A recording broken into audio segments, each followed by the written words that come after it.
So as you continue to develop your talents and to make your mark upon the world, remember that nothing worth doing is ever easy. You'll have bad moments. You gotta love what you're doing. And if you don't, just do something else. Keep standing up always for your values. Keep loving your country. And one of the most important things, never, ever quit. Never quit. Then ask yourself, what imprint will you leave in the sands of history? What will future Americans say we did in our brief time right here on Earth? Did we take risks? Did we dare to defy expectations? Did we challenge accepted wisdom and take on established systems? In my short time in Washington, I've seen firsthand how the system is broken. A small group of failed voices who think they know everything and understand everyone want to tell everybody else how to live and what to do and how to think. But you aren't going to let other people tell you what you believe, especially when you know that you're right. I know that each of you will be a warrior for the truth. Will be a warrior for our country and for your family. I know that each of you will do what is right, not what is the easy way, and that you will be true to yourself and your country and your beliefs. Remember this, nothing worth doing ever came easy. Following your convictions means you must be willing to face criticism from those who lack courage or the guts or the stamina to take it and to do it. It's called the road less traveled.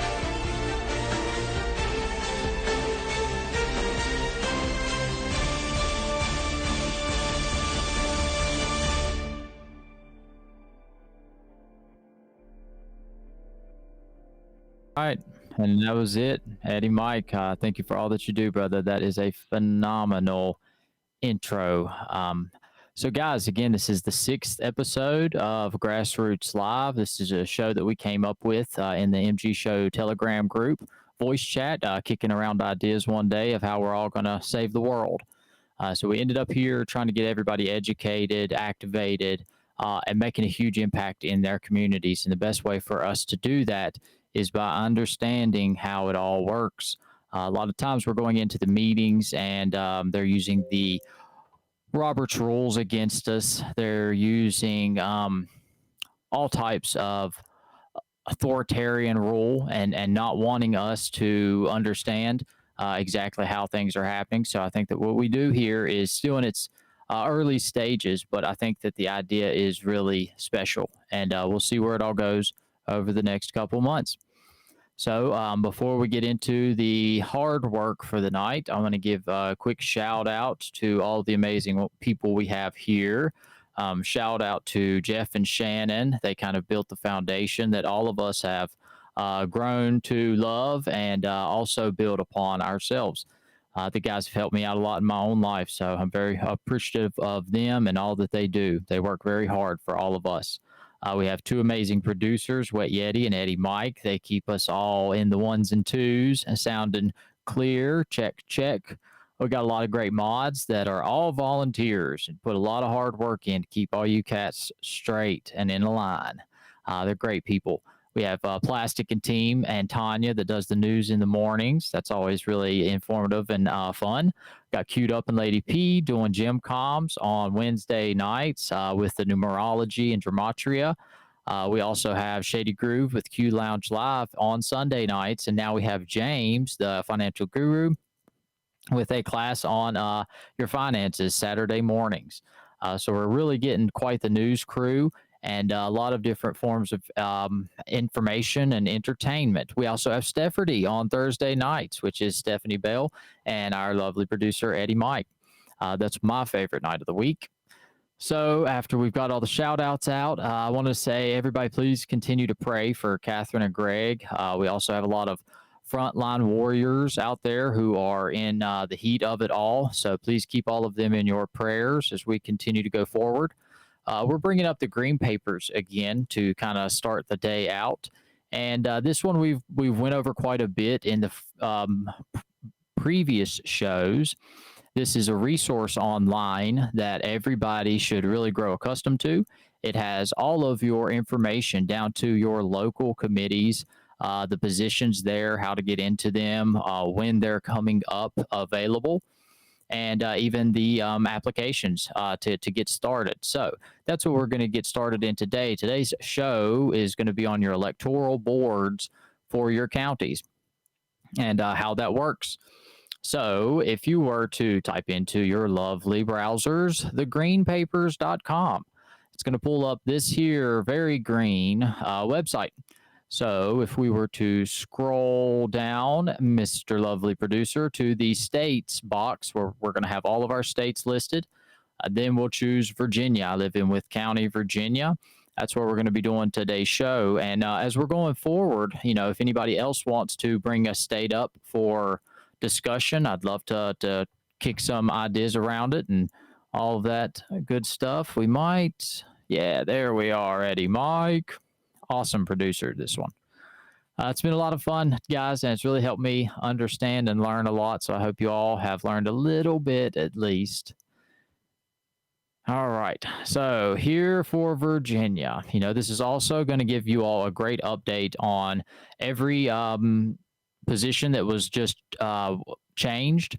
It's also going to give you the dates. I mean, this is just such an awesome website. I've spent a lot of time over here, guys, and still have covered very little of it.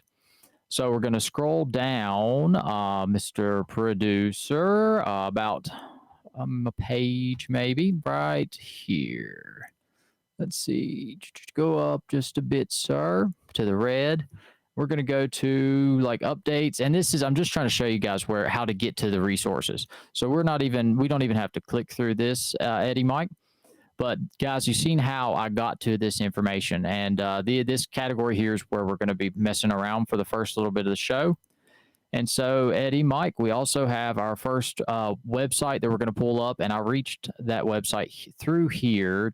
I think it was the 5-year schedule of general elections, or one of these ones that I've clicked here. Yep, that was what it was. Can I butt in? So I'm at the green papers, and you put in for Virginia. Where do I put in for? I lost it. Where did you put in for your state? General. And so you did click on the Virginia tab in the box? No, I'm on the green papers, and you said if you wanted to do it for a different state, go ahead. So I was going to do. Oh, and if you wanted to. If you want to do that for a future show. So if you're interested in... I gotcha. All right, sorry. But no problem. I appreciate your interest. And for a future show, definitely if you're wanting to go through and need some help even on just on the side, I would love to help anybody go through some of this information and see what you can do. So just keep me in mind, Amanda, if you have any questions. Cool. Thank you. All right, and you're very welcome. Eddie Mike, if you'll pull up our... election date calendar once more, good sir.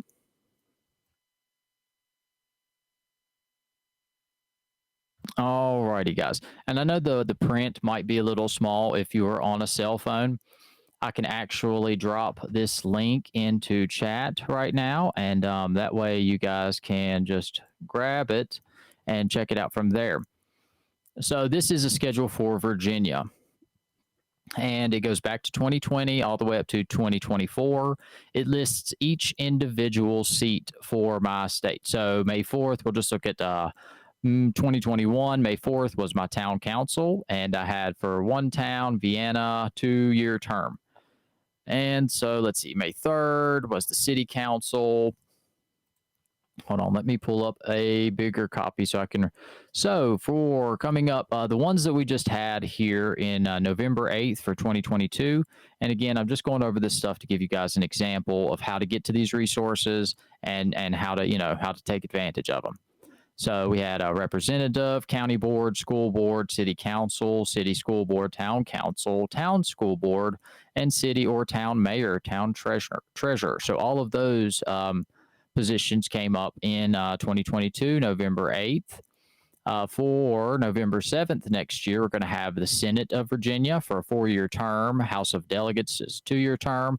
Soil and water directors. That's one where I'm having a lot of issues. So I'd like to maybe get involved there for a 4-year term. We have the counties. We have an 8-year term for clerk of court, Commonwealth attorney, sheriff, commissioner of revenue, and treasurers for a 4-year term. We have a county board in Arlington County only, which is cool. I mean, they're even going to list your oddities, counties that have weird, special circumstances. So these guys put a lot of work, guys, into doing all of this, listing, all counties for the entire U.S. It's a pretty good resource for sure. Town council, we have 15 towns coming up for town council election. Your city or town mayor, if required by charter. And then the primaries, then you can see 2024, we have a May 2nd or a May 7th election for city council, school board, council, town mayor, on and on and on and on. And we don't have to go through all of it, guys. Just again, showing you all how to take advantage of some of these resources. Greenpapers.com, scroll down mid website to the square box, white box, clicked my state. So it's 1, 2, 3 tabs, and I pulled up all the 3 clicks, and I pulled up all that information from the website. So we're also going to go over 2 more documents on the green pages before we get into the slides for tonight. The second website that we have pulled up is going to be just below this one in the Green Papers resources. So the same place that we pulled that last one up, this is going to be it. And this one here, and again, guys, if you're having an issue seeing it, I'm going to go ahead and drop it into the main chat. Give me just 1 second. And that is just to help you guys out if you're doing it on your computer or on your cell phone.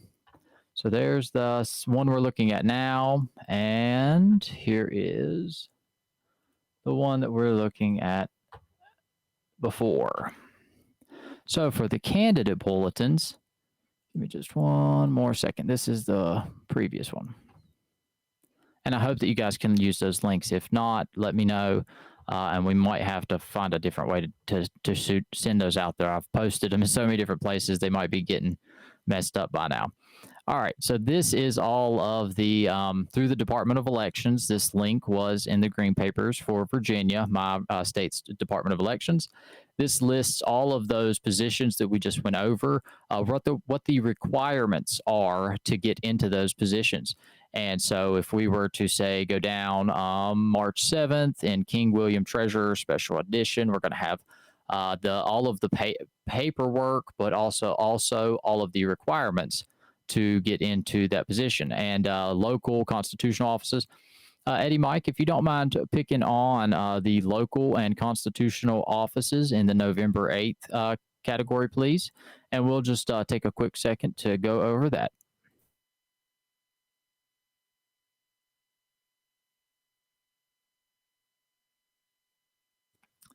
A huge shout out to everybody that is here, with us each Monday night learning. I know this is all in its early stages, so thank you guys for your patience in trying to educate and get active in your communities.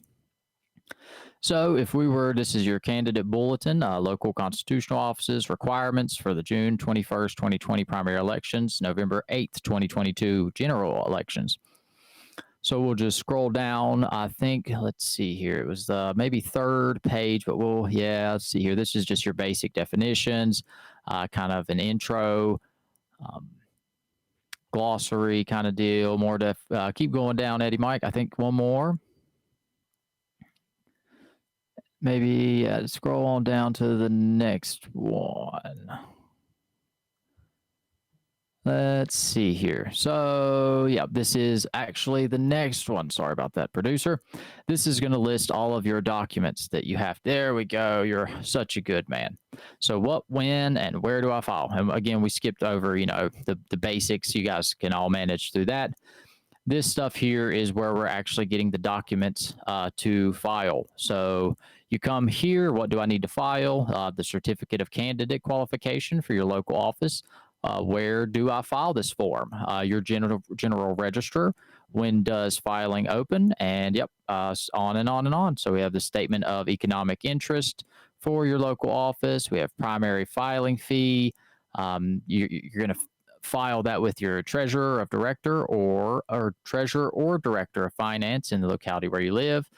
Declaration of candidacy.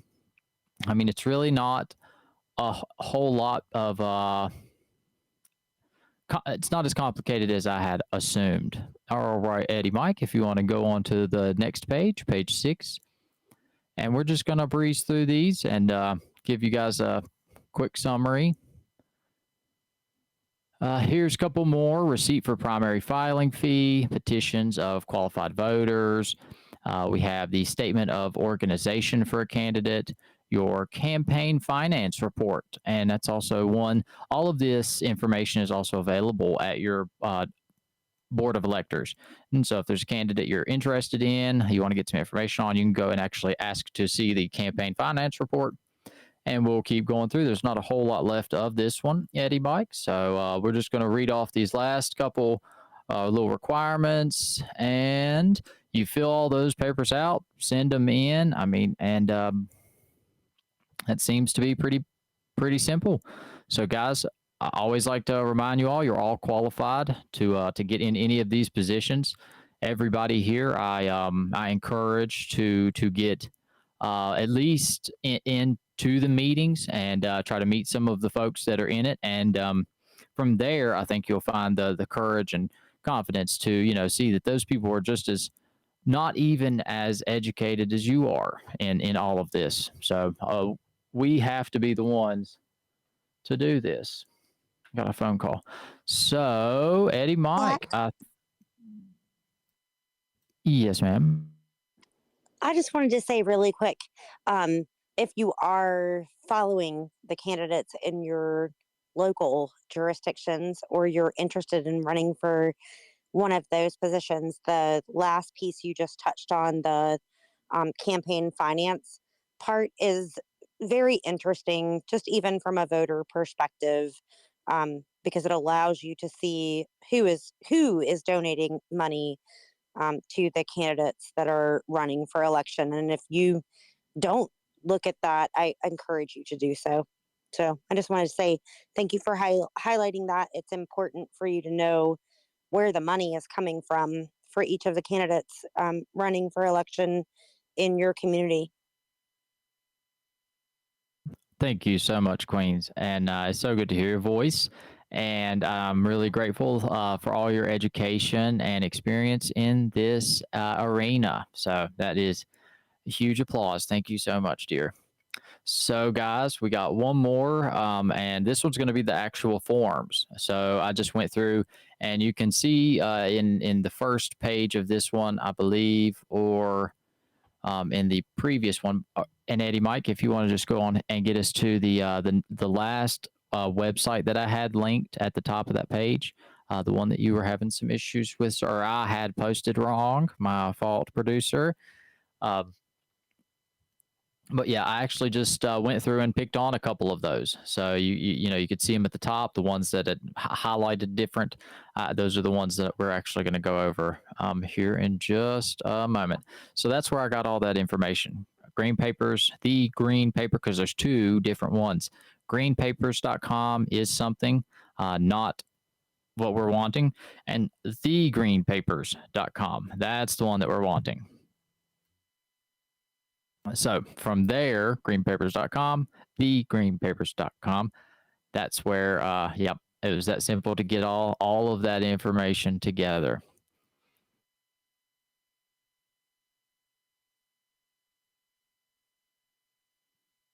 Hey, quick question. I missed I don't know who jumped in to say where I could find on people in your local township where they're getting their money from. I heard just a little bit of it. Yes, and that is in your in the green paper. Well, you would have to actually go from the greenpapers.com to your state, and then to your electoral, or you could just go to your state's electoral board. But that's how I'm getting to that link, is through the greenpapers.com. And so, yeah, I'm there. Yep, just go down to your state. Yep. In that, and from there, you'll have to actually. Let me see Senate here. electoral classes, no. And we might have to do this after the show. So I will be on for about an hour after we get done with this. If you want to save that for afterwards, once we're done, we could actually pull it up and go through all of that together if you would want to do that. Yeah, absolutely. Thank you. Absolutely. I appreciate your interest. I'm afraid that if I get sidetracked, we may lose course. Oops, sorry. Perfectly fine. Thank you guys for being here with us all. Let me get my agenda pulled up. How are we doing over there, Eddie Mike? I couldn't do this without you, sir. You are such an amazing man. Oh, I'm all good. of you guys are. But that last link is what is pulled up now, as far as That's what I figured. After I went and pulled it up myself, and I was like, well, what is going on? So I'd breezed through the second one a little faster than I thought. All right, so those were just a quick go through of the green papers. Again, guys, I hope everybody gets familiar with that. Anytime anybody wants a personal walkthrough, I'd love to take the time and just show you anything if you have questions. We are the storm, so it's on all of you guys. Real quick, when we get these slides going, Eddie, Mike, if you can pull up the first one, we're actually going to try to get something started for a tradition here, guys. So our lovely Kevin Welch, I'm not sure if he's with us tonight. He's a phenomenal dude that wandered into our midst here recently over the past couple of months. He's a busy dude, but yeah, great man. And he did the slides for us tonight and did some kind of custom ones with the flags in the background, the scroll writing. I think he did a really good job. And he kind of showed me how to tech. I am so out of date, everybody. So it's been a humongous leaps and bounds to get to this point, but it's all been by the grace of God and all of you amazing friends and patriots that have helped me along the way to get this far. So the tradition, I would love to start the show off with the Pledge of Allegiance. I think that's such a huge thing. We do it at all of our meetings, the GOP meetings. We start them off with a pledge. At all of our Board of Supervisors meetings, we start them off with a pledge. And so I would like to do our shows where we're actually starting them off with the pledge at some point. You know, it doesn't have to be at the exact beginning of the meeting. But you guys, I mean, I know that this is usually done standing, hats off, facing the flag. We're most likely not in that position.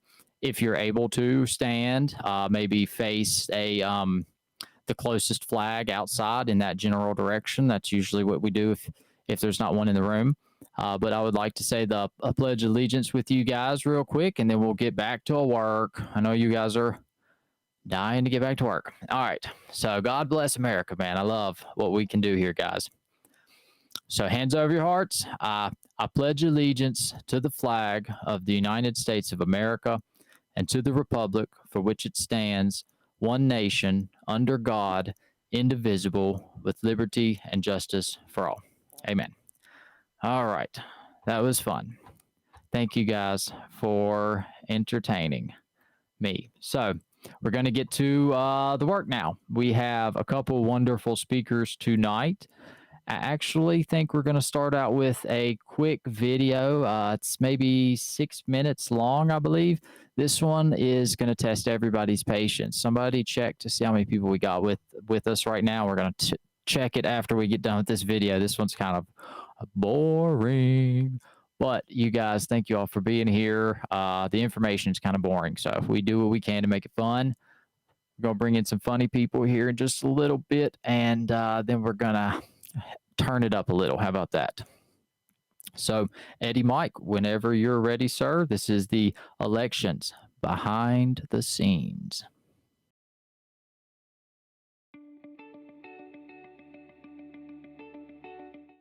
Elections behind the scenes. Elections, exciting, intense, busy.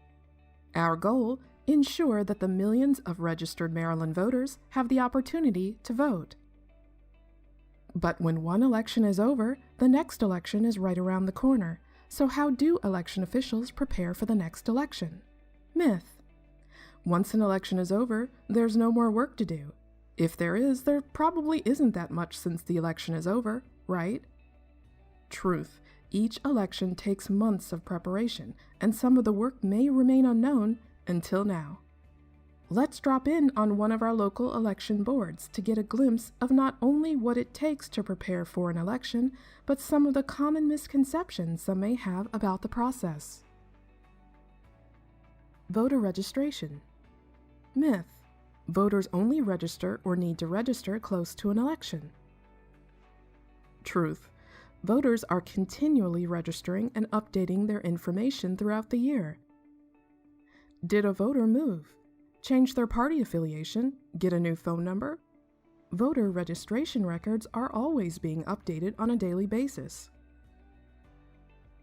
Applications not only come in from Maryland's online voter registration system, but can come from other places like the Maryland Department of Motor Vehicles, voter registration volunteers, and in-person requests at the election office.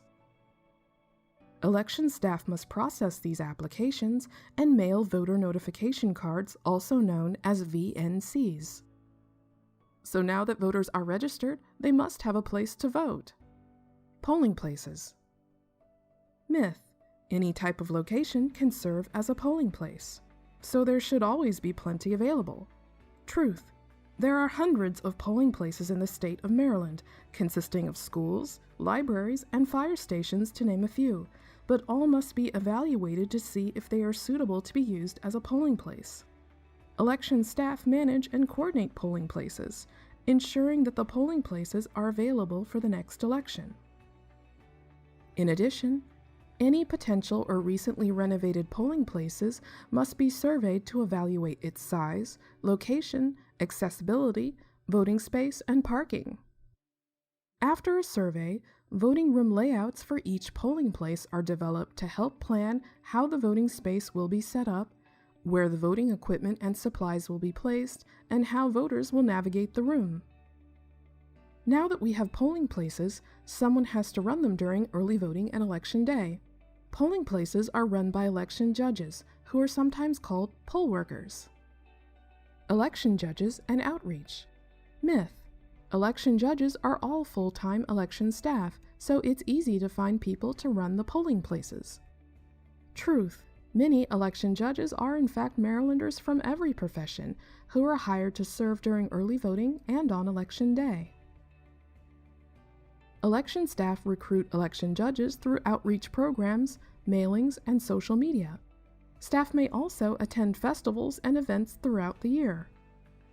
Local election boards hire hundreds of election judges, but their work doesn't end with recruitment efforts. After they are hired, all judges must be trained. All election judges must attend at least one training class before each election, even if they've served as a judge in past elections. Local election boards provide hundreds of training classes to ensure that all of their judges receive training. Training classes are often conducted several times a day over the weeks prior to an election. Coordinating election judge recruitment, polling place assignments, and training classes is no small feat, so election staff definitely have to start early. Interested in giving it a try? We certainly need you. Contact your local election office or check out their website for information. So now that we have registered voters, places to vote, and people to operate the polling places, we still need equipment and supplies to vote, such as paper ballots, ballot scanners that scan and count your marked paper ballot, ballot marking devices that assist voters with disabilities so they can mark their ballots independently, electronic poll books, which verify your registration and check voters in to vote, and election judge supplies, such as forms, privacy folders, pens, and tape, to name a few. These are some of the supplies necessary to operate a polling place. That's quite a bit of material and requires secure and sometimes spacious warehouses and rooms to store them. Voting equipment and supplies. Myth: voting equipment gathers dust between elections. Truth: though the equipment is stored between elections, that doesn't mean we're done with it. Election staff must ensure that voting equipment is regularly examined, batteries charged, repairs completed, and system updates applied.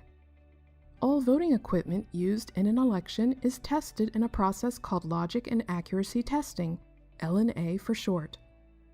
L&A testing is to ensure that every machine is operating correctly and that each machine scans and counts votes accurately before being used during the election. The L&A documents and results are open to the public, so contact your local election office for their schedule. Aside from voting equipment, additional election day supplies must be purchased, stored, repaired, and then packed into various supply bags or containers. All the supplies needed for every polling place are checked to ensure it has all necessary items before it is transported to the polling place. So now that we have our voting equipment and supplies, we can move on to the ballots. Absentee and provisional ballots. Myth: people only request absentee ballots close to an election. Truth: though we do get a surge in requests, registered Marylanders located all over the world can and do request absentee ballots during a majority of the time between elections, though keep those deadlines in mind. Election staff must process each request so that a ballot, when ballots become available, is sent to the voter. So we're then ready for Election Day. Most election judges and staff are in place well before dawn. It's a busy and exciting time, but the work doesn't end when the polls close. Many local boards are still working into the night and early morning. Even as the unofficial results are being generated, the polling place equipment, supplies, and ballots must be returned, and unpacking begins immediately.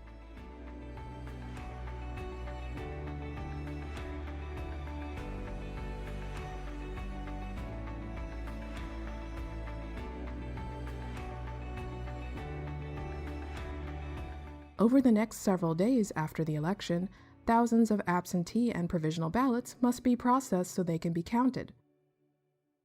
During canvassing, the absentee and provisional ballots are scanned and tallied so those results can be added to the unofficial results. Some canvassers are trained in classes earlier in the year.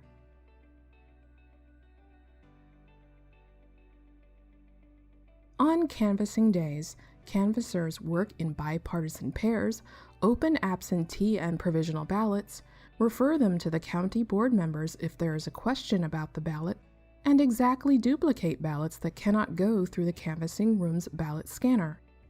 Myth: absentee and provisional ballots don't count since they're reviewed after Election Day. Truth: though canvassing takes place several days after Election Day, the votes count towards the election, since the election itself is not yet certified. Even when Election Day is over and all of the ballots have been canvassed, there is still more work to do. Every local election board conducts post-election audits. These audits reflect how the Maryland State Board of Elections and local election boards work together to verify the accuracy of the voting system results. And when the election is certified a few weeks after Election Day, preparation for the next election begins again. Our elections can only happen because of the continuing cycle of hard work and dedication from our election community, including staff and election judges. Year after year, the state and local election boards are continuously working to ensure that all eligible voters, when the time comes, can cast their ballot. This video would not have been possible without the assistance of Anne Arundel County Board of Elections, Howard County Board of Elections, the City of Annapolis, Pip Moyer Recreation Center, and our election staff and election judges.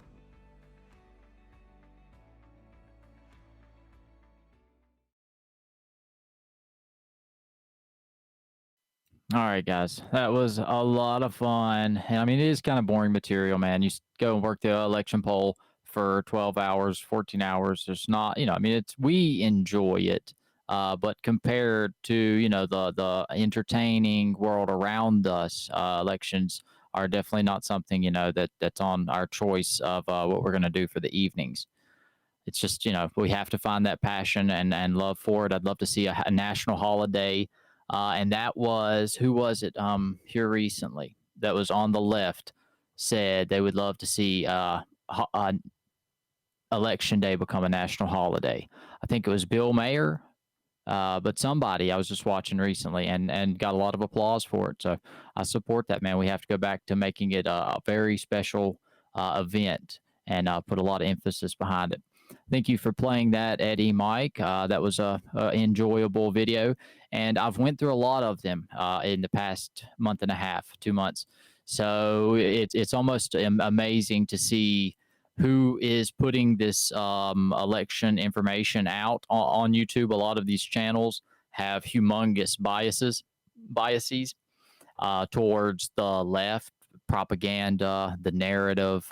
I had picked out a couple really awesome videos for tonight's show and went to the YouTube page and started scrolling through some of their other stuff, and it was pretty gross, man.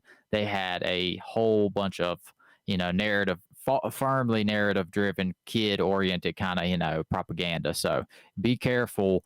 This is one of those topics, man, that is diluted by the misinformation, disinformation, and trying to keep us ignorant. So we're wading through. Guys, please be patient with me too. I'm new to a lot of this stuff, so if I am teaching something wrong or going about it wrong, please help us work through it. This is a group effort. I'm putting the information out here for us as a group to work through together.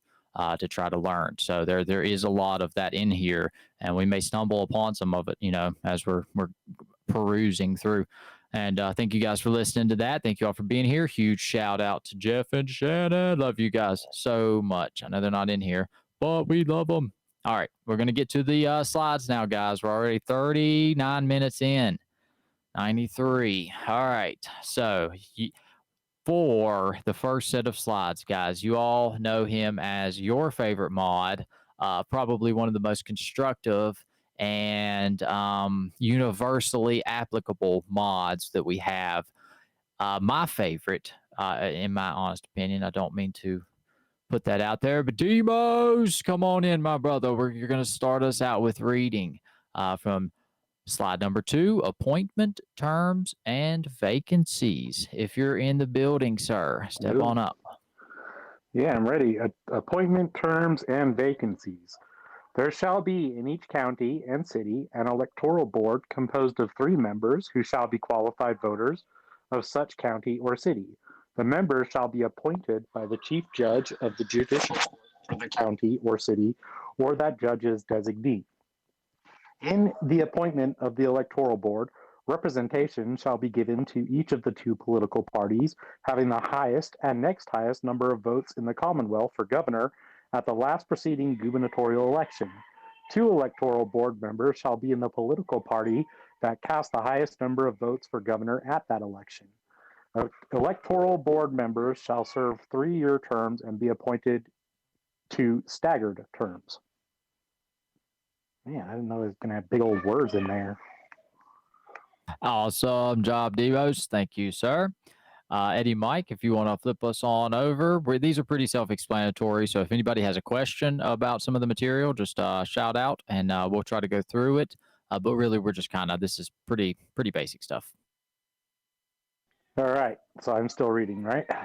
Yes, sir. Whenever you're ready. Okie doke. Yeah. The board shall elect one of its members as chairman and another as secretary. The chairman and the secretary shall represent different political parties, unless the representative of the second-ranked political party declines in writing to accept the unfilled office. No member of an electoral board shall serve as the chairman of a state, local, or district-level political party committee or as a paid worker in the campaign of a candidate for nomination or election to an office filled by election in whole or in part by the qualified voters of the jurisdiction of the electoral board.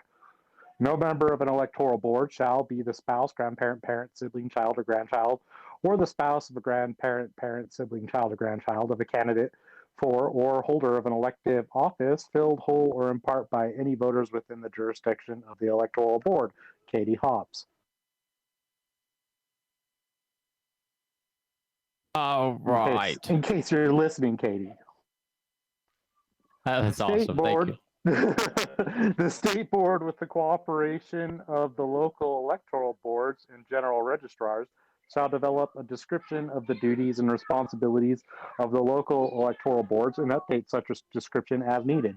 Such description shall include the statutory and regulatory duties and responsibilities of the electoral boards, prohibited activities of the electoral boards and members of electoral boards, and the qualifications and disqualifications of members of electoral boards. All right, Demos, and we got one more. And after you read this last one, I think we're gonna go back over and just kind of cover up one or two little things. But thank you, sir. You're doing a great job. Gotcha. 2 members shall constitute a quorum. Notice shall be given to the public as required by Section 2.2-3707. The presence of 2 or more board members while the ballots, election materials, or voting equipment are being prepared, current or potential polling places are being inspected, or election officials are being trained, or a telephone call between 2 board members preparing for a meeting shall not constitute a meeting, provided that no discussion or deliberation takes place that would otherwise constitute a meeting. Outstanding job, sir. Thank you so much for volunteering tonight. So, Eddie, Mike, you can keep it on this slide. I'm just going to go back over and read over a couple little brief points, and then we'll bring on our next speaker for tonight. Again, Demo, shout out, my friend. We love you and your family so much, brother. Thank you for all that you do here. So on the ones that we just went over, again, it's just kind of your basics, how the electoral board works. It shall be composed of 3 members, voters of the county or city. They shall be appointed by a judge or a judge of the circuit or county judge. And then let's see here, they should be the board shall have representation of both political parties. The 2 parties are chosen by the most votes in the last gubernatorial election. They'll serve 3-year terms.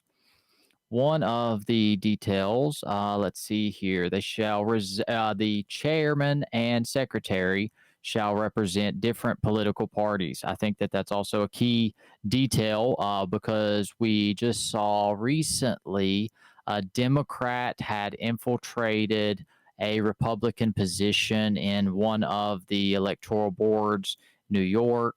I can't remember which state it was, but had been, I think it was Project Veritas that busted him doing it as well. So these are huge, we should be looking this stuff up in our county. I personally do not know the people that sit on my electoral board.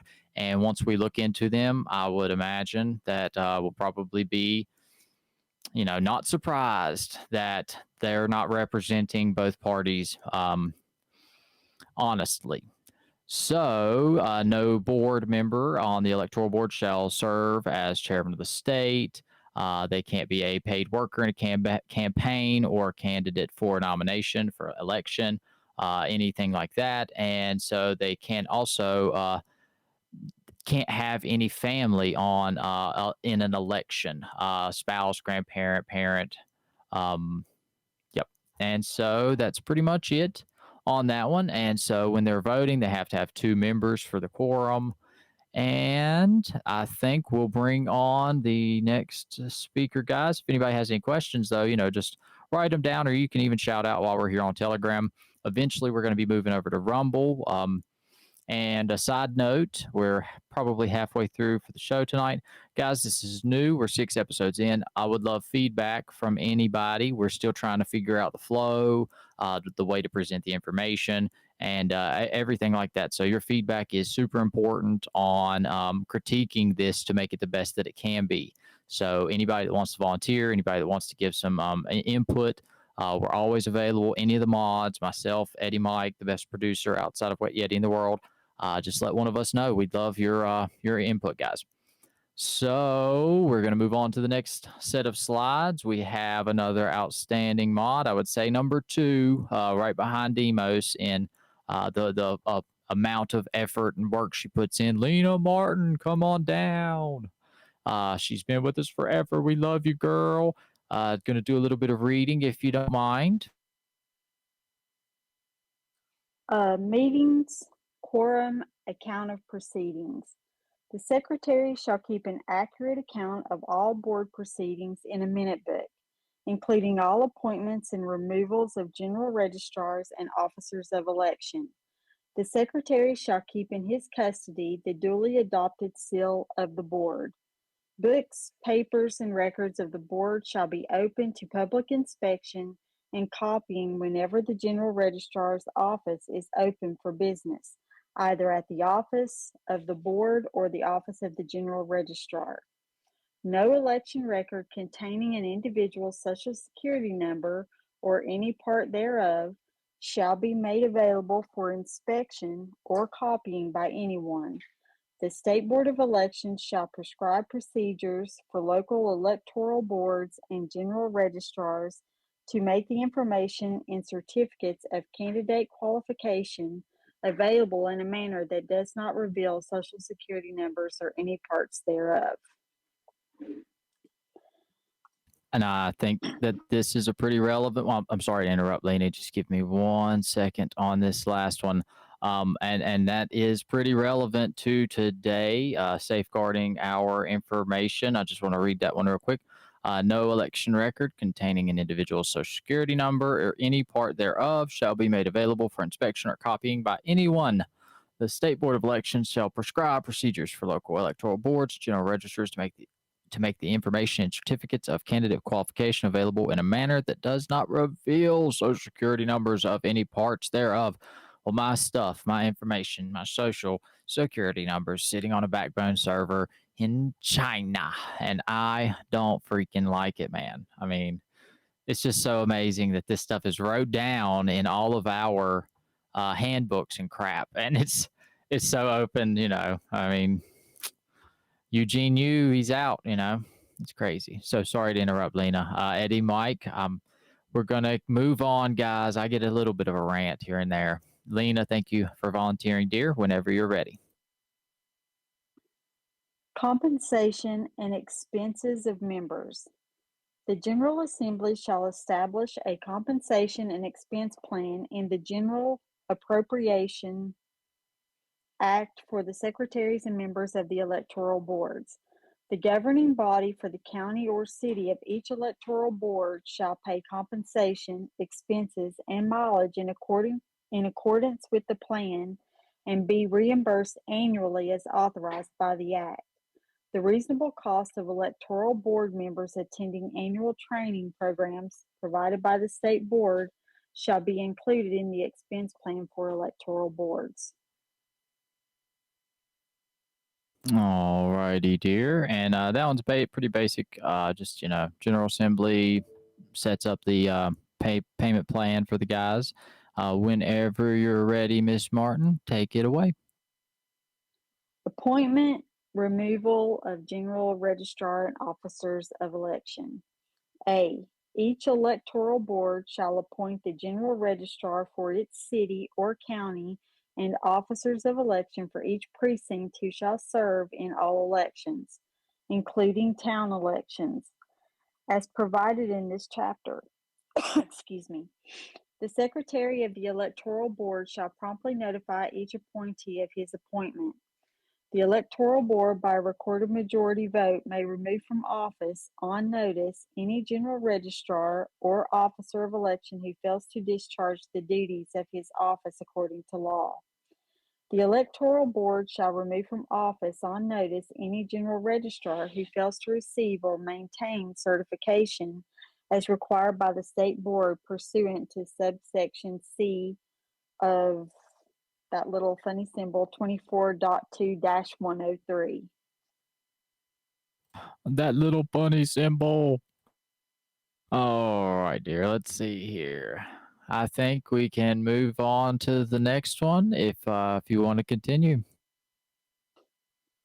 So we got B. The Electoral Board shall perform the duties assigned by this title, including, but not limited to, the preparation of ballots, the administration of absentee ballot provisions, the conduct of the election, and the ascertaining of the results of the election. Oh, outstanding. So I think we've got one more, but I'm going to go over these last two and the registrar, because it is such a big position, and that's what the rest of the slides are going to go over. So each electoral board shall appoint the general registrar for its city or county, and officers of election for each precinct who shall serve in all elections. So let's see here. By majority vote, they can remove the registrar on any notice. Let's see here, but this is kind of the main manager of the electoral board or of the election, and they go through all of the information. They're the ones that organize it. They have kind of oversight of the whole process. So it's a very important position, and we'll spend a couple slides going over it. Let's see here. Yeah, I think we can. We'll see some more detail of what they do as we go on through the slides. Eddie, Mike, I think we're going to move on to slide 10, and Miss Lena, if you want to finish up reading whenever you're ready. Appointment, qualifications, and term of General Registrar. General Registrar shall serve 4-year terms beginning July 1st, 2007, and each 4th year thereafter, and continue in office until a successor is appointed and qualifies. No General Registrar shall hold any other office by election or appointment while serving as General Registrar. However, with the consent of the Electoral Board, he may undertake other duties which do not conflict with his duties as General Registrar. General Registrars shall not serve as officers of election. The election or appointment of a General Registrar to any other office shall vacate the office of the General Registrar. All righty. Thank you so much, Lena.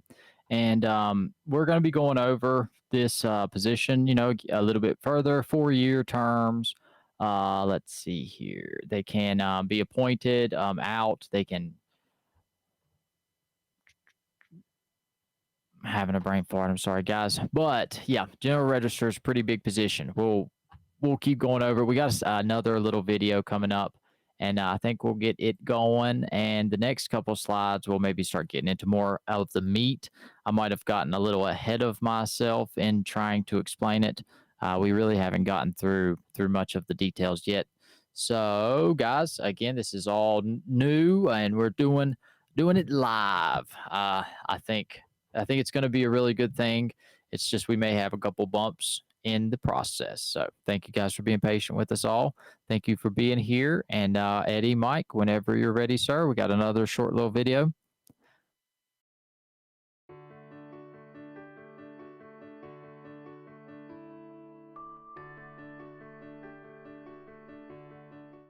All election officers will need to arrive between 6 a.m. and 6:30 a.m., but absolutely no later than 6:30 a.m. on Election Day to ensure enough time to complete setup of the items that could not be left in the polling place overnight.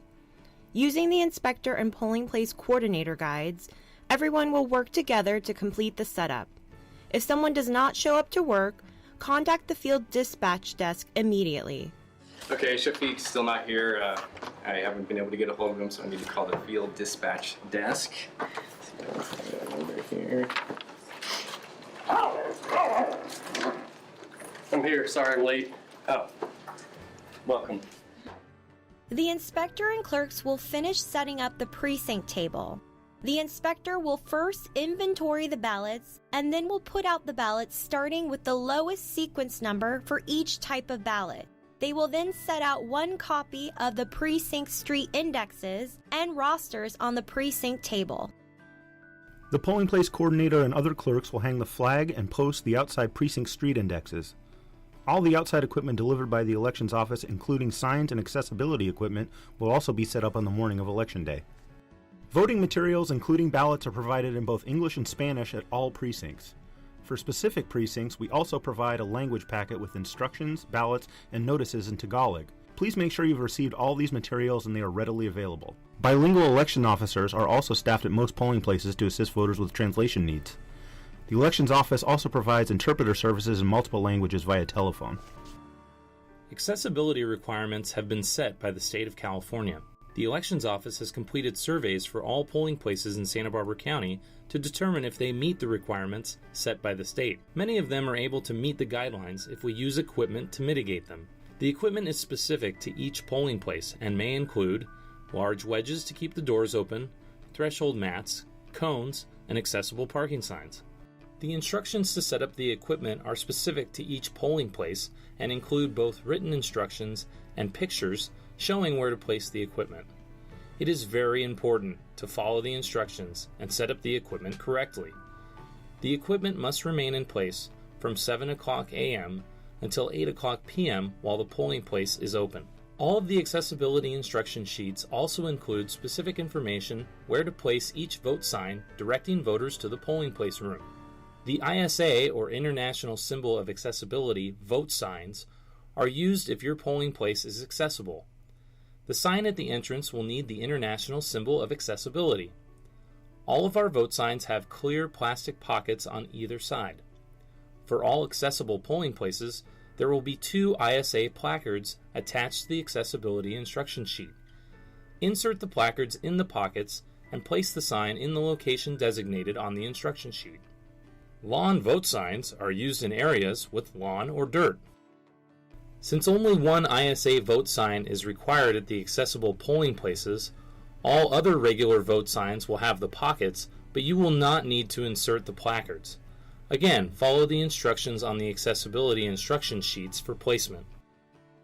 We are required to have Braille signs if the polling place room name is published in the sample ballot. The sign will be in the green polling place supply bag and will have temporary adhesive on the back. Many of our facilities have allowed us to permanently affix a sign. For those who did not, we must hang a temporary Braille sign for Election Day. If a temporary sign is required for your polling place, the instructions will be included on the accessibility instruction sheet. The placement of the sign is very specific. Please be sure to follow the instructions exactly. If you have any questions, please contact the field dispatch desk or ask your field supervisor for assistance. Breaks should be taken between 10:30 a.m. and 5 p.m. Each election officer should take 2 30-minute breaks. Breaks will be scheduled at the inspector's and the polling place coordinator's discretion. Election officers are encouraged to bring snacks and meals, but they must be taken away from the precinct table and the ballot reception workstation. Inspectors and polling place coordinators will need to coordinate their breaks because the inspector will need to cover the polling place coordinator's breaks at the ballot reception workstation. Please also remember that any use of electronics, including cell phones, e-readers, and tablets, must only occur on your breaks away from the precinct table. No electronics are allowed at the precinct table at any time. If you have an emergency phone call you must take, please step away from the precinct table to take the call. The Election Officer Declaration is a document that all election officers sign to show their intention to fulfill the assigned duties. For inspectors and clerks, it will be located inside the blue official roster. For the polling place coordinator and traffic clerk, the Election Officer Declaration will be attached to the ballot reception tally card. The field supervisor will have the payroll roster. Upon their first visit to the polling place, they will provide the roster for all election officers to sign. Good morning, everybody. My name's Sam. I'll be your field supervisor today. If you need anything throughout the day, please just call the field dispatch desk and they'll go ahead and send me out to help you. I have your payroll roster here. You guys can all sign, we can get you paid.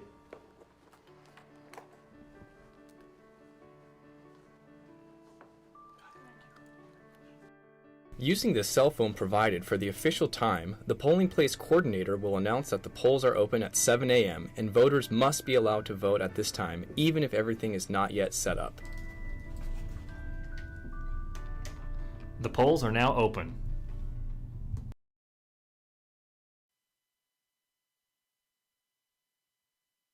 Well, what did you guys think about that, man? I mean, especially after we've witnessed such monumental, fraudulent elections. I loved the equipment, how they emphasize the cones and the door jams and the door wedges as specific location specific election equipment. It's just such a I don't want I don't want to go too far. It's awful, man. Billions of dollars are into the machines and how they malign our freedom. And it's almost comical how they make us set out cones and call it equipment. So, second rant over, guys. Thank you all for tuning in with me. I know that was awful. We probably shouldn't have sat all the way through it. My fault. It was good though. All right, so we're gonna bring. Zach, I agree 100%. Thank you so much, Kathleen. Yeah, after watching it again, I was like, well, I can't believe. It's awful, man. We have to get involved, guys. We got to get involved. A lot of that stuff is, just wasted energy, wasted time, a way to occupy us and make the people feel like we're actually doing something, and we're protecting our vote and stuff like that. It's all ludicrous, It's all ludicrous when the system's so ornately designed around its fraud, It's funny. Uh, Go ahead, Amanda. Doug, thank you. You asked for feedback, like it's a new show, what you can do. Like, I think continue to play those videos, but pause them as you go through them and point out the ludicrousy.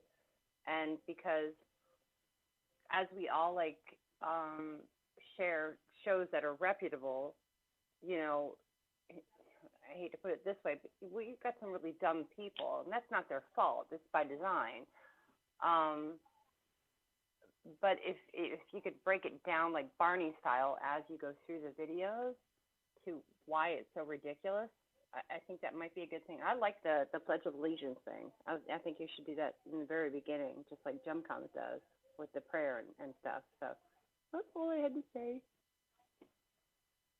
Thank you so much. And yeah, you're right. I mean, the videos are a good way that somebody's put a lot of time and effort into it. So yeah, I think we should, good input for sure. And I enjoy the pledge too.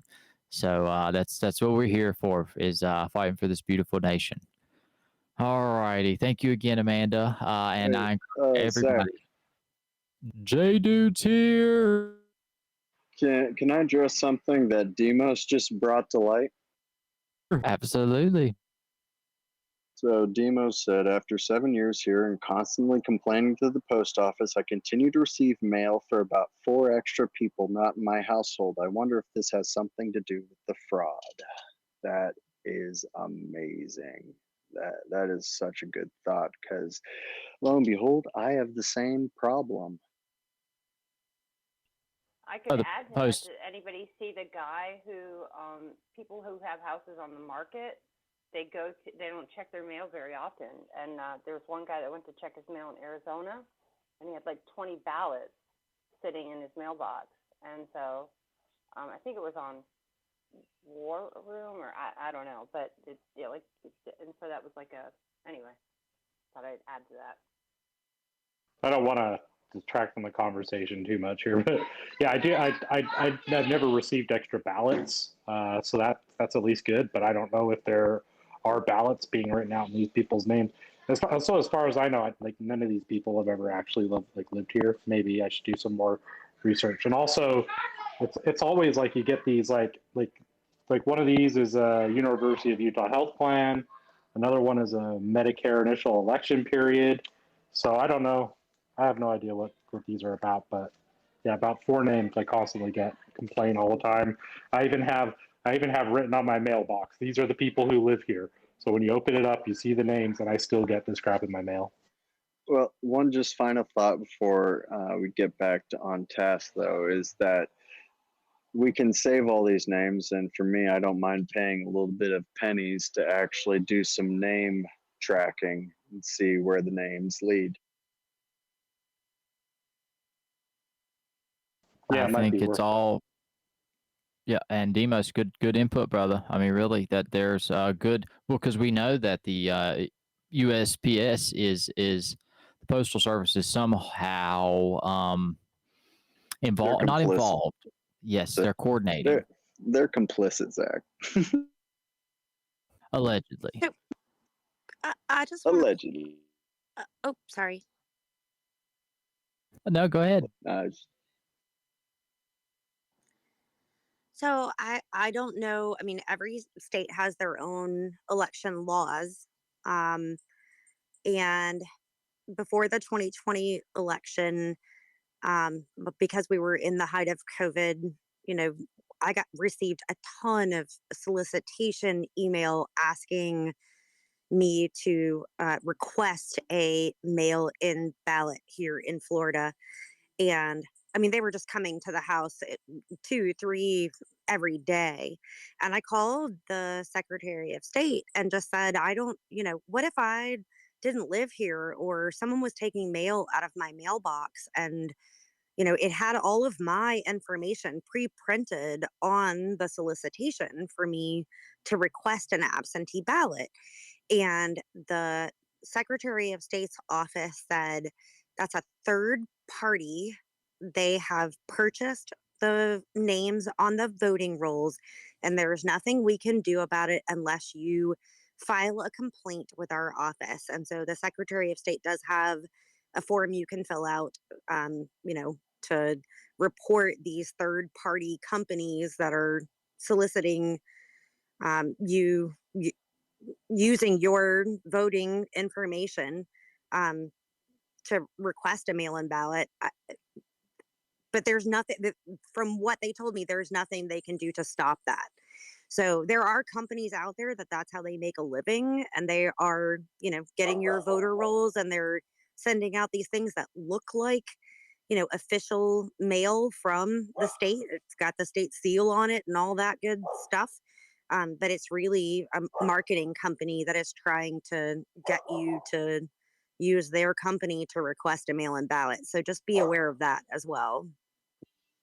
And one thing on that note, if it's a marketing company, can't you actually figure it out and file a cease and desist? You can, but it's really hard to find their information. And so what the Department of State told me was file a complaint with us. So the more complaints we get on the same company, the more the state can do to push back and try to get them, removed from being able to conduct that activity in the state. Yeah, well, at the same time, though, I think with the same tactics for getting certain registrations and information, like geolocation information, and some areas having a higher cost, like $50 compared to $50,000. No matter what, I think for the right penny, you should be able to track down the name and company pretty easily, but you again have to pay money.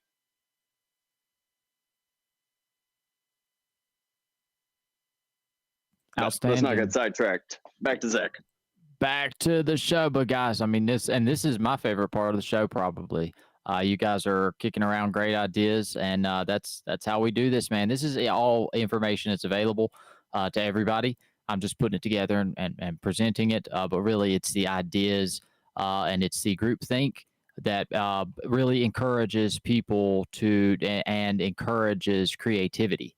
So, just coming up with these slides, I want that dialogue, man. I want the ideas of, or these examples from Demos and Queens and feedback from, Jay Dude. Guys, that's really what this is all designed around. The whole idea of the show is groupthink, overcoming these monstrous ideas. And so your electoral board, your election board should be able to cover all of that for you guys. And so reach out to them about, or that's a good start, good place to start, and they can probably refer you somewhere else to get, to get a little bit of the answers of the mail thing. Maybe, if it's for Demos and the people, that might be something that we have to, try to get them removed from the voter rolls. I know, who was it? Judicial Watch is famous for that. But it's down to the local county level, us cleaning up our local county voter rolls. It's so sensible, and we're all qualified to do it. So good talk, guys. Everybody get out there and get to know these people. I'm going to put that on my agenda next, is to get to know the electoral board and try to work my way through it and see what's going on there. I'm in a good area, but I think it's a great place to start. So we've got about maybe 11 more slides to get through tonight. One more video, and we're going to be bringing up Salty Q, and she is a phenomenal addition here. She's done so much for us, and I think she even helped come up with the kind of design behind the logo for the show. I want to give a quick shout out to all the wonderful people who've helped put this all together. We have Sailboats who did the slides a lot up front, and we have Eddie Mike doing the ones and twos in the background. We got all the wonderful contributors, Kevin, and gosh, all the people over in our group that are kind of helping kick ideas around and stuff. So thank you all for helping come up with this beautiful idea, and we'll see where it all goes eventually. Salty Q, if you're there, whenever you're ready. All right. Appointment qualifications and term of general registrar.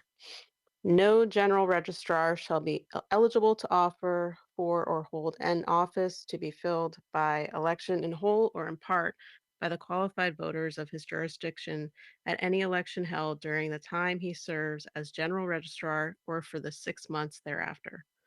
No general registrar shall serve as the chairman of a political party or other officer of a state, local, or district level political party committee.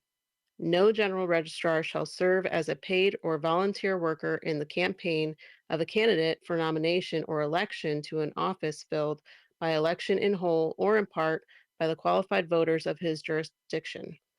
The restrictions of this paragraph shall apply to paid deputy registrars, but shall not apply to unpaid deputy registrars.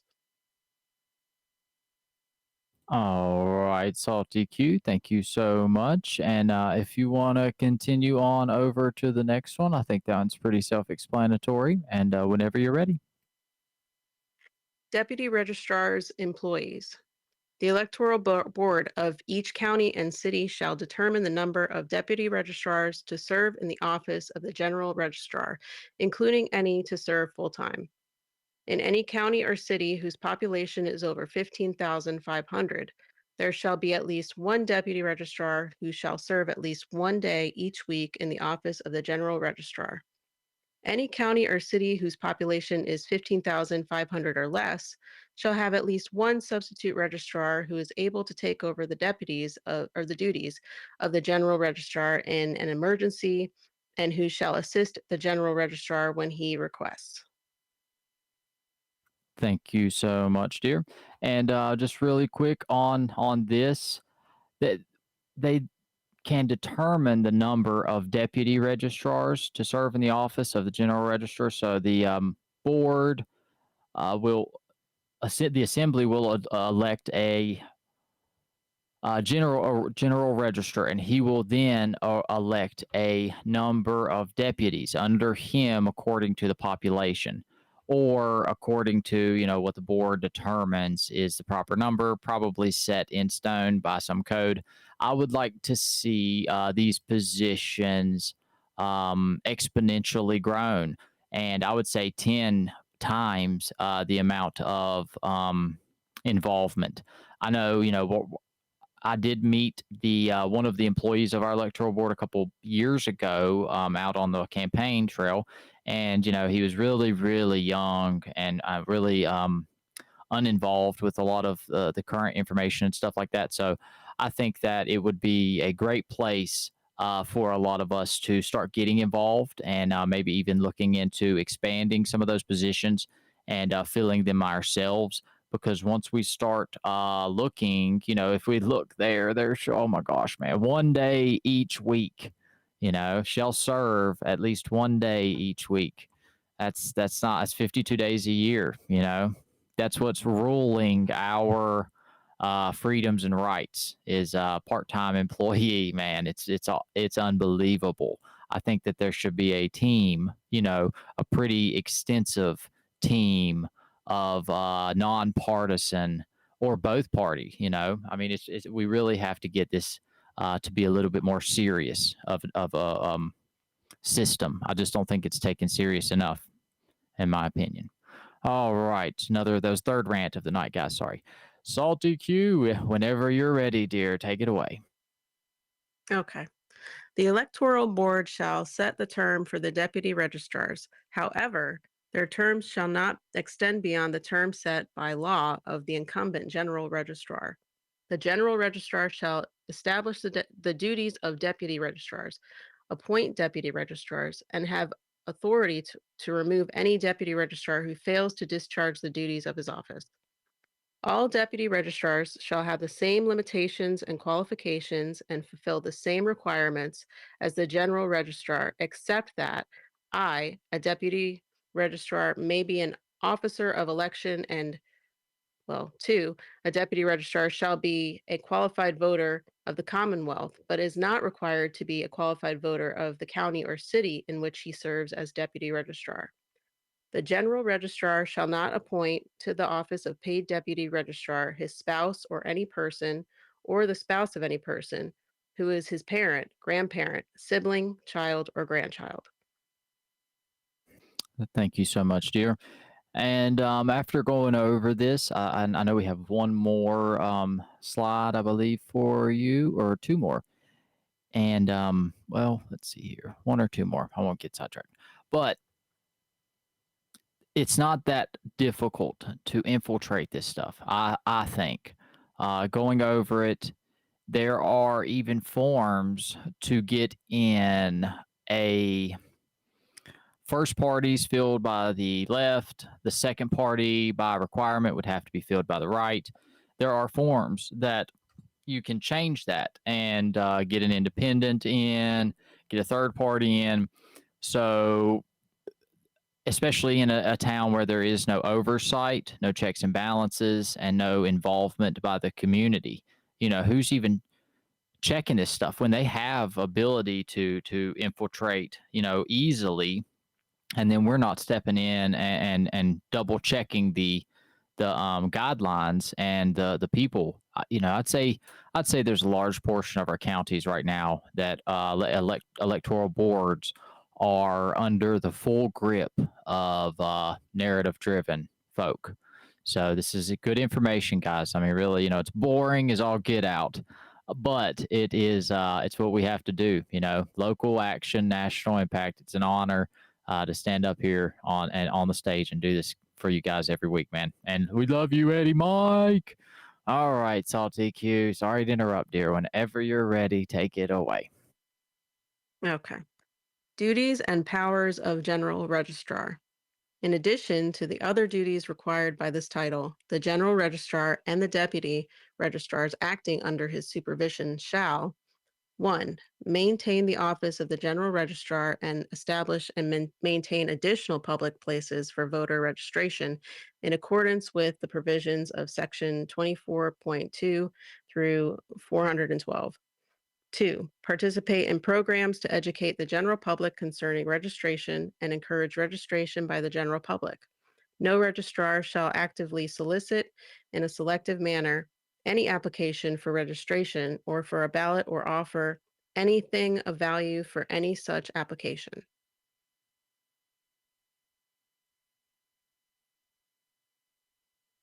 Oh, wonderful job. I was having issues with my mic there for a second, guys. So this is a good one, and we're going to move on. I won't hold this one up very long, but I just want to point out one thing. Participate in programs to educate the general public concerning registration. Has anybody ever seen that from your electoral board? If so, please get that information over to me. Again, participate in programs to educate the general public concerning registration. That's the first one. Everybody take notes. Please contact your electoral board. Ask them what they're doing in that term. It's under their duties and powers. So they need to be doing that. The next one, encourage registration by the general public. and I can guarantee that that one is not being done. I know personally that mine is. You know, I stood out on Main Street for months under the uh, Trump years, registering people to vote. You know, and nobody that's something that is not done as emphatically as I think that it should. So we contact our electoral boards, point these two little details out, and say, I want to get the population in my county educated. That's your job. Are you doing that? And I also want to get them registered. That's your job. Are you doing that? Those are two huge things. Salty Q, whenever you're ready, we're on to the last, the next one, 15. Take it away, dear. Okay. Continuing with duties and powers of General Registrar. 3. Perform his duties within the county or city he was appointed to serve, except that a registrar may 1. Go into a county or city in the Commonwealth contiguous to his county or city to register voters of his county or city when conducting registration jointly with the registrar of the contiguous county or city, or 2, notwithstanding any other provision of law, participate in multi-jurisdictional staffing for voter registration offices approved by the state board that are located at facilities of the Department of Motor Vehicles. Wonderful. All right. And so we've got a couple more slides. And this last one, I don't feel like, there's a whole lot of meat here that we need to go over. But the information tonight, I think, has been relevant, especially, the times we're watching. It's a huge, huge area that we all need to step up and take some responsibility and consideration into. We have one more little video to go over. The videos tonight really aren't that relevant to the slides that we're going over. We're just trying to break up some of the monotony and add in little, somewhat relevant, but finding actual educational videos on your general registrar's duties is not that easy, especially considering the narrative and how driven it is, to push this information out there. So we've got some videos. This last one is on gerrymandering. I hope you guys enjoy. We're going to bring in a special guest after that, and then we'll be closing the show out tonight. I'm sorry, guys. We're running over quite a bit, but it's been awesome. I hope you guys have had a good time. Queen Lion of the Animal Kingdom is giving more democracy to her citizens by adding a legislative branch to the government. The citizens each get one vote and are divided into ranges. Each range will elect one representative to send to the newly created Jungle Council. To best understand how the system works, let's take a look at a small colony where there are just two political parties, the Buffalo and Jackalope. This colony is divided into 4 ranges. In the first election, Jackalope candidates win 2 of them, and Buffalo candidates win the rest. All is well for several election cycles until the Animal Kingdom census taker comes round and shows that the population has both moved and grown. To better represent the larger population, a new seat is added to the Jungle Council, so the range's boundaries must be redrawn. This is where the trouble begins. Redrawing electoral boundaries is a huge political problem. To help them, the representatives of the Jungle Council hire a Weaselly consultant to figure out where the new boundaries should go. If Weasel draws rectangular boundaries, everything will be okay, because the Jungle Council will, as close as possible, reflect how the citizens vote. However, Weasel doesn't do this. Instead, he tells the Buffalo Party that, for a price, he can turn their slim majority into a landslide victory in the election. With a supermajority on the Jungle Council, the Buffalo wouldn't have to listen to those pesky Jackalope filibusters anymore, so the Buffalo gladly pay up. How can Weasel deliver on his promise? It's depressingly simple. By packing together as many Jackalope voters into one range as possible and spreading the rest of them out, the Buffalo Party can win an additional seat without any voters switching allegiance. What Weasel and the Buffalo have done is called gerrymandering, the intentional changing of electoral boundaries for their benefit. Several election cycles later, the underrepresented and disgruntled Jackalope Party approaches Weasel and asks if he can manipulate the ranges to be in their favor instead of in the Buffalo's. Why, indeed he can. Using the same trick, Weasel packs Buffalo voters into a few ranges and spreads the rest among the Jackalope supporters. After the election, the Jackalopes, who represent a minority of voters, are now, nonetheless, the majority party on the Jungle Council. This is the terrible power of gerrymandering. Weasel can take the exact same voters and get either party to win the election. Unsurprisingly, Weasel's business grows, and eventually every colony in the animal kingdom pays him to gerrymander their ranges. With so many clients, Weasel now uses his computer to test hundreds of thousands of range combinations with elaborate statistical models of voter behavior to get the results he needs. Queen Lion has seen what Weasel is up to and banishes him from her kingdom. But the census taker reminds her that ranges still need to be redrawn as the population changes, so how is it going to be decided? Queen Lion suggests the obvious solution: a bipartisan committee must agree on all new range boundaries. This seems like a good idea. After all, if both parties have to agree on the ranges, then they must end up being fair to everyone. But after a few election cycles using this solution, Queen Lion notices that she always sees the same faces on the Jungle Council. Representatives almost never get defeated in their elections. It turns out that the interests of the representatives and the interests of the citizens are not the same. Citizens want elections where the candidates have to earn their vote. These are close elections where either candidate has a chance of winning. But representatives don't want close elections, they want safe elections. Elections where they run in a range that is filled with supporters. Because the representatives are in charge of the boundaries, they make the safest ranges possible. So, bipartisan committees are not enough. To truly fix gerrymandering, there are three options. The first is to set up a politically independent commission of appointed experts or judges to draw the boundaries. Independent commissions are much better than bipartisan committees, but still not ideal because they usually group similar areas together, so the elections are uncompetitive. And there's always the possibility that the independent commission is not as independent as it appears. The second option is to let math decide the boundaries. There are a number of ways to mathematically divide an area into equally populous ranges. The simplest example of this is called the shortest split line method. Find the shortest line that splits the voters in twain and repeat as necessary until all the ranges are made. This is much better than an independent commission, but it does have the problem of occasionally producing skewed election results just through the pure bad luck of where the boundaries are drawn. But by publishing the algorithm used, all citizens can check the results and be confident that there is no intentional bias in the system. The last solution is an unexpected one: hire back the weasel and embrace gerrymandering. But this time, pay him to make the winners most closely match the voters as a whole. While it seems unsavory, this is actually the best way to avoid disproportionate representation, which is, by far, the worst problem of gerrymandering. But considering these three solutions leaves Queen Lion grumpy. The first two are improvements, but still may result in uncompetitive elections or disproportionate results, while the third just feels wrong. Gerrymandering to avoid the problems of gerrymandering is odd. Remembering what she learned about voting before, she realizes that all this gerrymandering is really just a symptom of a more fundamental problem: the method by which each citizen gets only one vote and elects only one representative. There are ways to eliminate gerrymandering and restore competitive elections to make her citizens happy, but to do that, Queen Lion is going to have to make some big, fundamental changes to her democracy.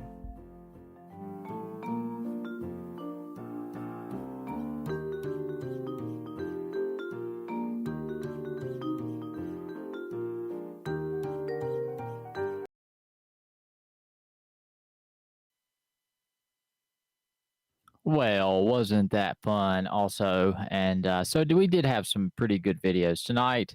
Again, this is all great information. I knew a little bit about gerrymandering, but I didn't know, the finer details. So in a couple minute video, they do a really good job.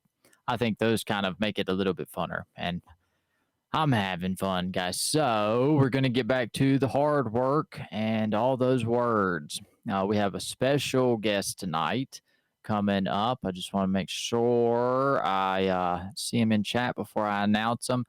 The one, the only, the maestro of communications, MCOMs. Come on down, my good sir. Well, thanks for the introduction, Zach, but you guys are the legends here. Thanks for doing this class. I'm happy to help. So you want me to start with slide 16? That is correct, sir. Duties and powers of General Registrar, whenever you are ready. Alrighty. Number 4, provide the appropriate forms for applications to register and to obtain the information necessary to complete the applications pursuant to the provisions of the Constitution of Virginia and general law. Number 5, indicate on the registration records for each accepted mail voter registration application form returned by mail pursuant to Article 3.1, subsection 24.2 through 416.1 et seq. of Chapter 4 that the registrant has registered by mail. The General Registrar shall fulfill this duty in accordance with the instructions of the State Board so that those persons who registered by mail are identified on the registration records.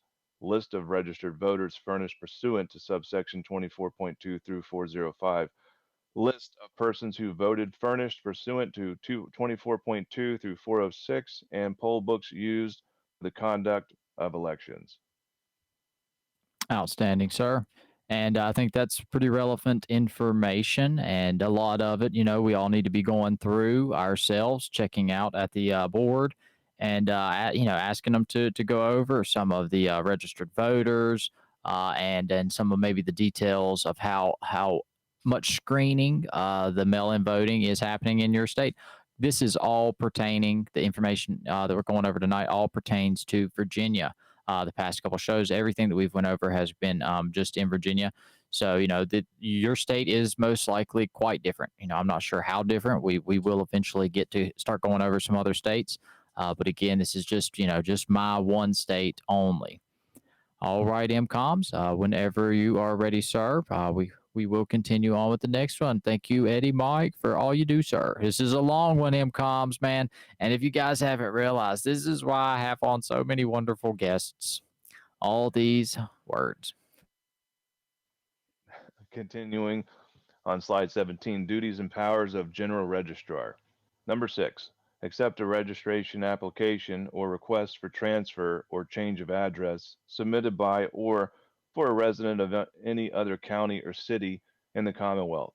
Registrar shall process registration applications and request for transfer or change of address from residents of other counties and cities in accordance with written instructions from the state board, and shall forward the completed application or request to the registrar of the applicant's residence, notwithstanding the provisions of subsection 24.2 through 416. The registrar of the applicant's residence shall recognize as timely any application or request for transfer or change of address submitted to any person authorized to receive voter registration applications pursuant to Chapter 4, prior to or on the final day of registration. The registrar of the applicant's residence shall determine the qualification of the applicant, including whether the applicant has ever been convicted of a felony, and if so, under what circumstances the applicant's right to vote has been restored, and promptly notify the applicant at the address shown or the application or request to promptly notify the address shown, the acceptance or denial of his registration or transfer. However, notification shall not be required when the registrar does not have an address for the applicant. Thank you so much, MCOMs. That was a big old slide, dude. And going forward, guys, I'd like to figure out a way to get the information on the slides pulled back with graphics instead, for the visual of it all. But we're still trying to work through all of those. So for now, I know it's a lot to look at, while we're reading and things like that. But just it's all early stages and everything. MCOMs, that was a phenomenal job, sir. If you want to go back read it one more time for us, I'm joking. All righty, brother man. We're gonna skip on over. That was a lot of the the fine print on the duties of the registrar. And sir, if you're ready to continue, we'll pick right back up at number 7. All righty. Continuing with duties and powers of General Registrar. Number 7, preserve order at and in the vicinity of the place of registration. For this purpose, the registrar shall be vested with the powers of the peace while engaged in the duties imposed by law. He may exclude from the place of registration persons whose presence disturbs the registration process. He may appoint special officers, not exceeding 3 in number, or a place of registration, and may summon persons in the vicinity to assist whenever, in his judgment, it is necessary to preserve order. The General Registrar and any Deputy Registrar shall be authorized to administer oaths for purposes of this title. Number 8, maintain the official registration records for his county or city in the system approved by and in accordance with the instructions of the State Board. Preserve the written applications of all persons who are registered, and preserve for a period of 4 years the written applications of all persons who are denied registration or whose registration is canceled. And I hope everybody's kind of getting an idea of how powerful this position is and how much scrutiny we need to be applying to the general register. These are huge details. They're going over verifying all of the registrations. They're storing all of the applications for anybody who's registered to vote in your county. They are let's see here. They're authorizing the voter registration applications. They're authorizing all transfers of like your addresses, phone numbers, anytime anybody moves out of the state. All of this stuff is oversaw by your general registrar and his deputies. And, it's just so valuable. If we're not paying attention to what they're doing and holding them accountable, man, it just seems obvious how we've ended up in this mess that we are in.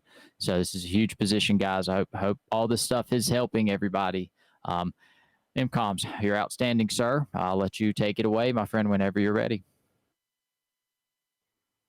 Alrighty, thanks, Zach. We're on to continue the duties and powers of General Registrar, number 9. If a person is denied registration, notify such person in writing of the denial and the reason for denial within 5 days of the denial in accordance with subsection 24.2 through 422. Number 10, verify the accuracy of the poll books provided for each election by the state board. Make the poll books available to the precincts and according to the instructions of the state board, provide a copy of the data from the poll books to the state board after each election for voting credit purposes. Number 11, retain the poll books in his principal office for 2 years from the date of the election. Number 12, maintain accurate and current registration records and comply with the requirements of this title for the transfer, inactivation, and cancellation of voter registrations. So we know there are millions of dead voters on our voter rolls. So if we're holding that general registrar to count, to his job, canceling all of those voter rolls, that's what they're supposed to be doing. And yep, I think we need to be getting out there, guys. MCOMs, you got a couple more, sir. If you want me to take over one, just let me know. But you're doing an outstanding job. Thank you, sir. I think I can finish it. Duties and powers of General Registrar continued. Number 13. Whenever election districts, precincts, or polling places are altered, provide for entry into the voter registration system of the proper district and precinct designations for each registered voter whose districts or precincts have changed and notify each affected voter of changes affecting his districts or polling place by mail. Number 14. Whenever any part of his county or city becomes part of another jurisdiction by annexation, merger, or other means, transfer to the appropriate general registrar and the registration records of the affected registered voters.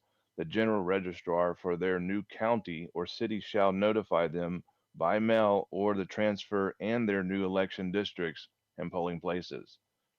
Number 15. When he registers any person who was previously registered in another state, notify the appropriate authority and the state of the person's registration in Virginia by providing electronically through the Department of Elections the information contained in that person's registration application. Thank you, sir. I think you got the most difficult part of the whole thing, but you're doing a wonderful job, MCOMs. And if you are ready to take on to the next one, guys, Eddie, Mike, thank you for all you do, sir.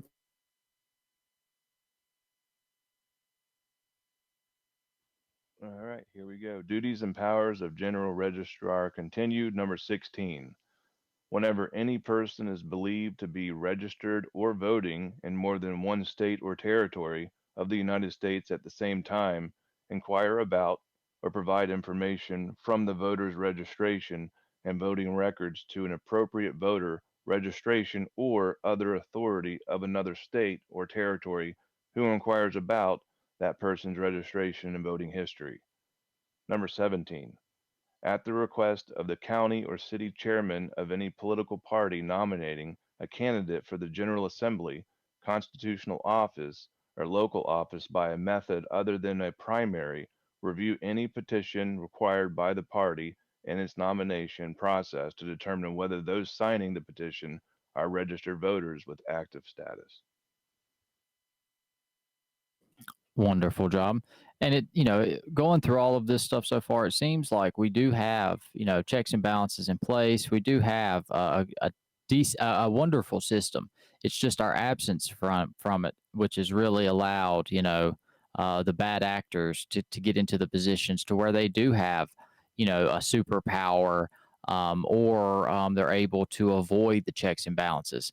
So, the system is good. We really do. There's going to be some fine tuning over the next couple decades, but we do have to preserve this beautiful experiment, that we've been passed down. So, MCOMs, thank you, sir. This is it for the slides tonight, guys. I'm not going to keep you all working any longer. We're an hour and 45 minutes in. Excellent job, guys. Alrighty, last one here. Duties and powers of General Registrar continued. 18. Carry out such other duties as prescribed by the Electoral Board in his capacity as the Director of Elections for the locality in which he serves. 19. Receive and maintain certification through the certification program conducted by State Board for General Registrars pursuant to subsection C of subsection 24.2 through 103. Each general registrar shall be required to receive certification through the certification program within 12 months of his initial appointment or any subsequent reappointment, unless a waiver has been granted by the state board pursuant to subsection C of subsection 24.2 through 103. And the link is provided below. Yep. That was awesome, dude. And I mean, that was a lot of work on all of our volunteers' parts, guys. That it's so much better when we get people to come up here and participate. So thank all you guys for standing up and speaking out with us and working through all this boring material. I think everybody did a great job, and I just want to send out my gratitude and my love to all you all for tuning in, trying to learn with us and work through these beginning stages and stuff.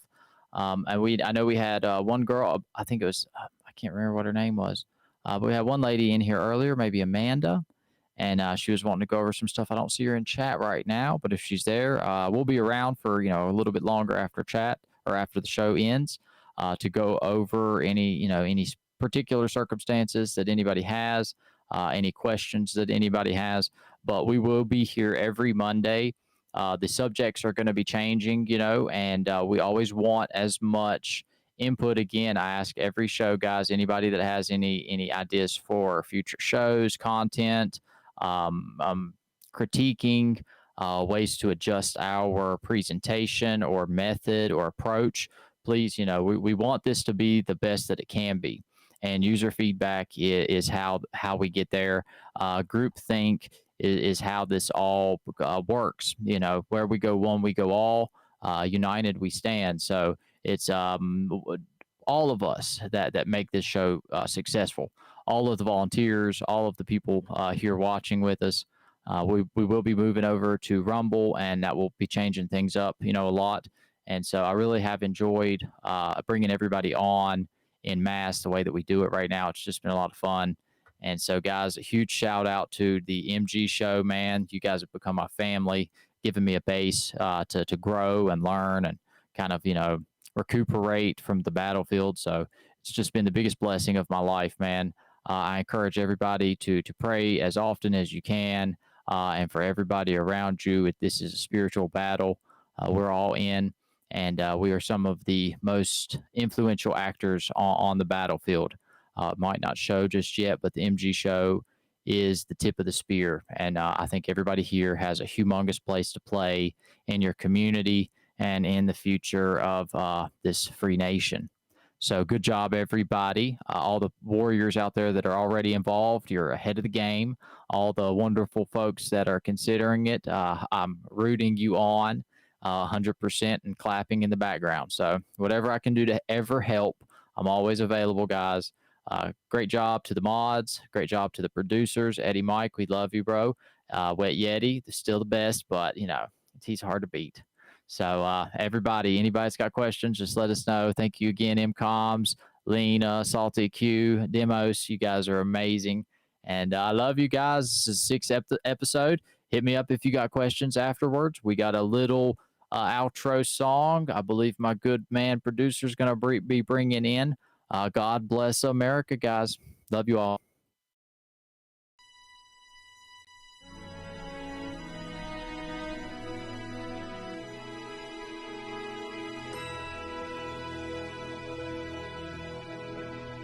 I pledge allegiance to the flag of these United States of America and to the republic for which it stands, one nation under God, indivisible, with liberty and justice for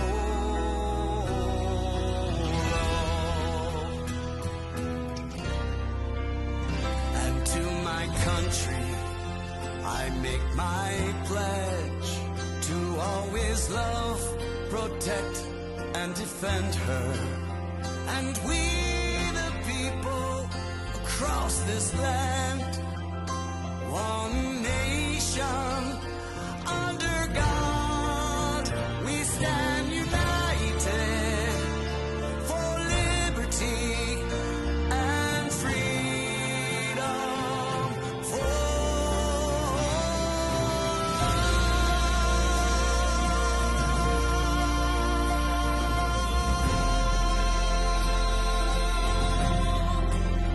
I pledge allegiance.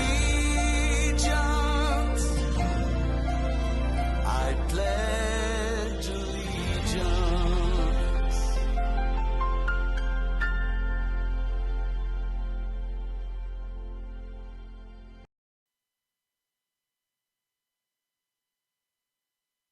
And that was our lovely JT Wild.